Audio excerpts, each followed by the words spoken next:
नमस्कार, आप देख रहे हैं CWB हिंदी न्यूज। आज बुधवार यानी 28 अक्टूबर 2020 को डीजल और पेट्रोल के रेट में कोई बदलाव नहीं हुआ। आज दिल्ली में डीजल का रेट 70 रुपये 46 पैसे प्रति लीटर पर स्थिर रहा। वहीं पेट्रोल का रेट 81 रुपये 6 पैसे प्रति लीटर पर स्थिर रहा। कुरुक्षेत्र यूनिवर्सिटी ने पीजी पाठ्यक्रमों व पीजी डिप्लोमा व सर्टिफिकेट कोर्स में दाखिले के लिए ऑनलाइन आवेदन की तिथि बढ़ाई। कुरुक्षेत्र विश्वविद्यालय की कुलपति डॉक्टर नीता खन्ना के निर्देशानुसार विश्वविद्यालय ने विभिन्न पीजी पाठ्यक्रमों व डिप्लोमा में ऑनलाइन दाखिले की तिथि को बढ़ाकर 9 नवंबर कर दिया है। पीजी पाठ्यक्रमों में MA, MSc, MCom व पीजी डिप्लोमा सर्टिफिकेट कोर्स सहित M.Ed 2 वर्षीय में दाखिले के लिए ऑनलाइन आवेदन की तिथि बढ़ा दी है। ऑनलाइन दाखिला लेने के इच्छुक विद्यार्थी अब विश्वविद्यालय की वेबसाइट से 9 नवंबर तक ऑनलाइन आवेदन कर सकते हैं। हरियाणा के शिक्षा मंत्री कंवरपाल ने शिक्षा विभाग के अधिकारियों, अध्यापक वर्ग तथा बच्चों के अभिभावकों से आह्वान किया है कि वे नई राष्ट्रीय शिक्षा नीति 2020 के क्रियान्वयन को एक यज्ञ समझकर आहुति डालें। नई शिक्षा नीति को 21वीं सदी के अनुरूप बच्चों के बेहतर भविष्य के साथ जोड़कर तैयार किया गया है। शिक्षा मंत्री ने इस संबंध में जानकारी देते हुए बताया कि नई शिक्षा नीति को लागू करने में हरियाणा ने देश में सबसे पहले पहल की है। नीति में प्री स्कूल शिक्षा, प्लेवे स्कूल अवधारणा की बात कही गई है। राज्य में पहले ही 4000 प्लेवे स्कूल खोलने का निर्णय लिया गया है तथा 1135 ऐसे स्कूल पर काम आरंभ किया जा चुका है। इसी प्रकार अंग्रेजी माध्यम के 112 नए संस्कृति मॉडल स्कूल भी खोले जाएंगे।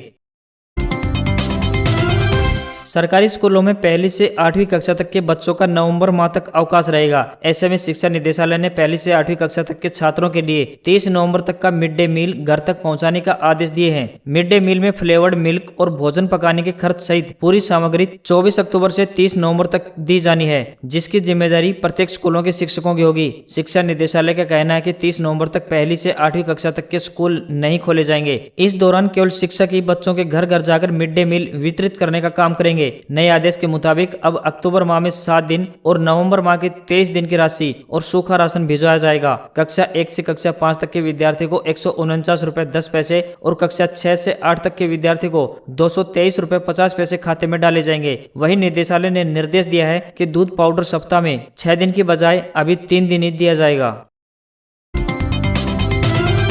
हरियाणा सरकार भी ग्रुप सी और ग्रुप डी के कर्मचारियों को देगी फेस्टिवल एडवांस। हरियाणा सरकार ने त्योहारों के सीजन को देखते हुए ग्रुप सी और ग्रुप डी के नियमित कर्मचारियों को क्रमशः 18,000 रुपए और 12,000 रुपए फेस्टिवल एडवांस देने का निर्णय लिया है। एक सरकारी प्रवक्ता ने यह जानकारी देते हुए बताया कि मुख्यमंत्री मनोहर लाल ने इस आशय के एक प्रस्ताव को मंजूरी दे दी है। इस अग्रिम राशि का भुगतान नवंबर 2020 के पहले सप्ताह में किया जाएगा।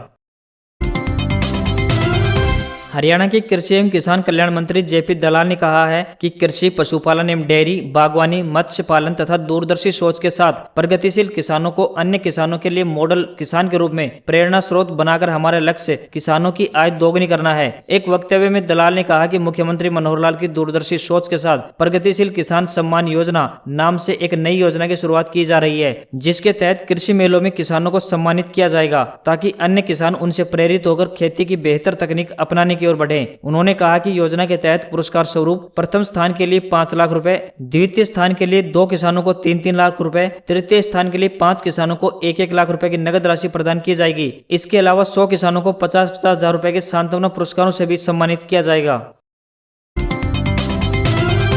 जिले में प्रस्तावित अखिल भारतीय आयुर्विज्ञान संस्थान एम्स को लेकर अड़चनें दूर होने का नाम नहीं ले रही हैं। मनेठी में प्रस्तावित एम्स को लेकर जमीन कम पड़ने पर माजरा के ग्रामीण आगे आए थे, लेकिन अब मुआवजे को लेकर पेंच फंस सकता है। सरकार के आदेश पर DC यशेंद्र सिंह की अध्यक्षता में जिला सचिवालय में माजरा गाँव के ग्रामीणों के साथ बैठक हुई। DC यशेंद्र सिंह ने बैठक में कहा कि जिला प्रशासन व सरकार का प्रयास है कि एम्स का निर्माण जल्द से जल्द हो सके। इसके लिए सरकार प्रयासरत भी है, इसलिए बार बार ग्रामीणों के साथ बैठक की जा रही है ताकि इस प्रोजेक्ट को जल्द से जल्द अमली जामा पहनाया जा सके। माजरा गांव के लोगों ने DC को बैठक में अवगत कराया कि वे अपनी जमीन 50 लाख रुपए प्रति एकड़ से नीचे नहीं देंगे। इस पर DC ने कहा कि एक बार पुनः इस पर विचार कर लें ताकि यह प्रोजेक्ट बन जाए, लेकिन ग्रामीणों ने स्पष्ट कर दिया है कि वे 50 लाख रुपए से नीचे जमीन नहीं देंगे।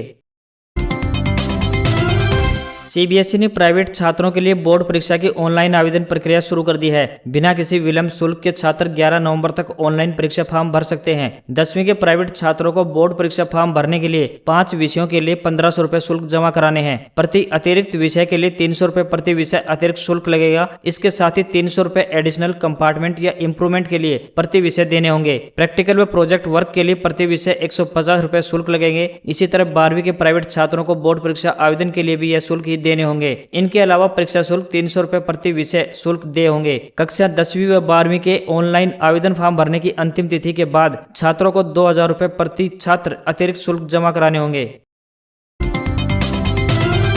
हरियाणा के सोनीपत जिले की बड़ौदा विधानसभा सीट पर 3 नवंबर को हो रहे उपचुनाव में जितनी प्रतिष्ठा सत्तारूढ़ दल भाजपा की दांव पर लगी है, उससे कहीं ज्यादा यह चुनाव भाजपा की सहयोगी जननायक जनता पार्टी के लिए प्रतिष्ठा का सवाल बना हुआ है। यदि इस उपचुनाव में भाजपा उम्मीदवार योगेश्वर दत्त की जीत होती है तो उप मुख्यमंत्री दुष्यंत चौटाला का हरियाणा की राजनीति में रुतबा बढ़ेगा। 2019 के विधानसभा चुनाव में भाजपा और जसपा ने अलग अलग चुनाव लड़ा था। बड़ौदा में जसपा के भूपेंद्र मलिक को भाजपा के पहलवान योगेश्वर दत्त से मात्र 5000 वोट कम मिले थे। अब योगेश्वर दत्त भाजपा व जसपा गठबंधन के संयुक्त उम्मीदवार हैं, इसलिए सरकार में साझेदार होने के नाते जसपा ने भी भाजपा उम्मीदवार को जिताने के लिए अपनी पूरी ताकत झोंक दी है।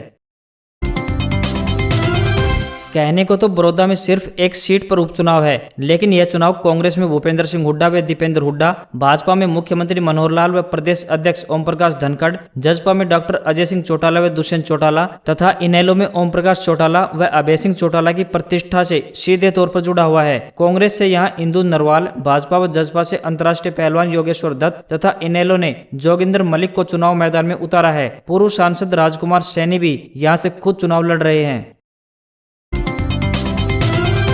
आजकल प्याज के भाव आसमान छू रहे हैं और इसने आम लोगों को परेशान कर दिया है। यह हालत अमूमन हर साल होती है। अब भविष्य में इस हालत में सुधार होगा और प्याज की फसल जल्द तैयार होगी। दरअसल हरियाणा के करनाल स्थित राष्ट्रीय बागवानी अनुसंधान एवं विकास प्रतिष्ठान क्षेत्रीय केंद्र यानी NHRDF ने प्याज की नई किस्म तैयार की है। इस किस्म की प्याज की फसल महज 75 दिन में तैयार होगी। इससे समस्या का काफी हद तक समाधान निकलेगा और प्याज की किल्लत भी दूर होगी।